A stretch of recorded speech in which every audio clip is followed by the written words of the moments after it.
سەرەڕای ڕێکەوتنی ئەمریکا و تورکیا بۆ ڕاگەیاندنی ئاگربەست لەشکرکێشیەکانی تورکیا بۆ سەر ڕۆژاوای کوردستان بەردەوامە.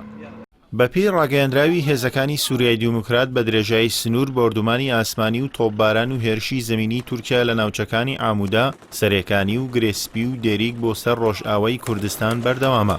هێزەکانی سووریای دیموکرات ئاماژە بەوە دەکات لە ماوەی 24 کاتژمێری ڕابردوودا 93 چەکداری سەر بە تورکیان کوشتووە و 4 ئۆتۆمبیلی سەربازیشیان تێک شکاندووە. لە بەرامبەردا 9 شەروان گیانیان لەدەستداوە.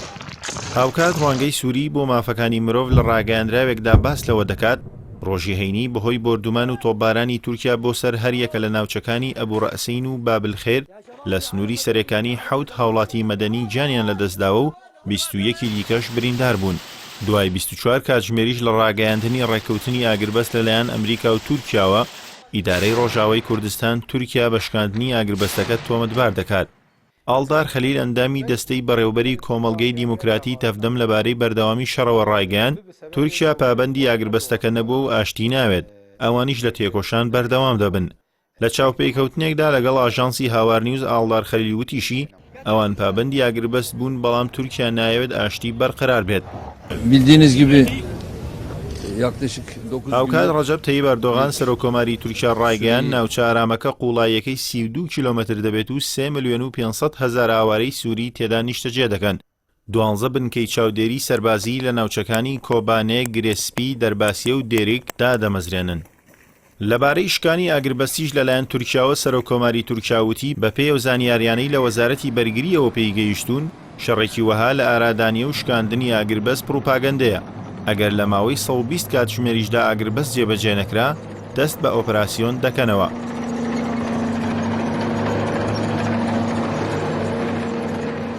لای خۆیەوە ستیفانی گریشمام و تەبێژی کۆشکی بە کەناڵی فۆکس نیوز ئەمریکی ڕاگەیاندووە جێبەجێکردنی ئاگربەست کە لەلایەن ئەمریکا و تورکیا ڕێکەوتنی لەسەر کراوە کاتی پێویستە. هاوکات دۆناڵد تاسک سەرۆکی ئەنجومەنی یەکێتی ئەوروپا ئاماژە بەوە دەکات ئەوەی ناوی لێنراوە ڕێکەوتنی ئاگربەست لە ئاست پێشبینیەکانی ئەواندا نەبووە، لە بنەڕەتدا ئەوە ئاگربەست نییە و بەڵکو بەدەستەوەدانی کووردە. لەلایەکی ترەوە ڕوانگەی سووری بۆ مافەکانی مرۆڤ دوایین ئاماری شەڕۆپێکدادانەکانی تورکیا و هێزەکانی سووریای دیموکراتی لە ماوەی 10 ڕۆژدا بڵاو کردەوە. بەپێی ئامارەکەی ڕوانگەی سووری لە سەرەتای ئۆپراسیۆنەکەەوە لە ناوچەکانی گرێسپی و سەرێکانی و دەرباسیە و کۆبانێ و عین عیسا زیاتر لە 300,000 هاوڵاتی مەدەنی ئاوارە بوون. بەهۆی بۆردومانی ئاسمانی و تۆپبارانی هێرشی زەمینی تورکیاشەوە 79 هاوڵاتی مەدەنی گیانیان لەدەستداوە کە لە نێوانیاندا 21 منداڵ هەیە.